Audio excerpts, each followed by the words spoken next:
ഇല്ല, എനിക്ക് അങ്ങനെ ഒരു അമ്മ ഇല്ല. ഞാൻ എന്നും അനാഥനായിരുന്നു, ഇന്നും. ഇതുവരെ ഇല്ലാത്ത ബന്ധങ്ങളുടെ കണക്ക് തീർക്കേണ്ട ബാധ്യത എനിക്കില്ല. കണക്കും കടപ്പാടും ആവശ്യപ്പെട്ടല്ല ഞാനിവിടെ വന്നു. വിജിയുടെ മരണം അവളെ ആകെ തളർത്തിയിരിക്കുകയാണ്. ആ ഷോക്കിൽ നിന്ന് അവളിനി രക്ഷപ്പെടുമെന്ന് സംശയം. അവളുടെ അവസാനത്തെ ആഗ്രഹമാണ് നിന്നെ ഒന്ന് കാണണമെന്ന്.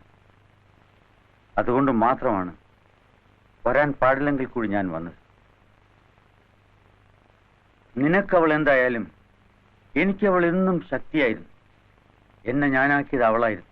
എന്നെ അലക്സാണ്ടർ ആക്കിയതും ഈ നിലയിലെത്തിച്ചോ അവർ തന്നെയാണ്. അല്ല, അമ്മ ഉപേക്ഷിച്ചതുകൊണ്ട് മാത്രം ഒരുത്തൻ ക്രിമിനൽ ആകണമെന്നില്ല. ഒരുവന്റെ ബേസിക് ടെൻഡൻസി, ജന്മവാസന, അതാണ് അവനെ ക്രിമിനലാക്കുന്നത്. അതിന് അവളല്ല കുറ്റക്കാരി. എന്നിട്ടും നിന്നെപ്പറ്റി ഓർക്കാത്ത, നിനക്ക് വേണ്ടി പ്രാർത്ഥിക്കാത്ത ഒരു ദിവസം പോലും അവൾക്കുണ്ടായിരുന്നില്ല. നീ ഓടിപ്പോയത് അവളുടെ തെറ്റാണ്. അവൾ ഒരു തെറ്റേ ചെയ്തുള്ളൂ, നിന്നെ പ്രസവിച്ചു. അതിന് എത്രയോ ജന്മത്തേക്കുള്ള പ്രായശ്ചിത്വം അവൾ ചെയ്തു കഴിഞ്ഞു.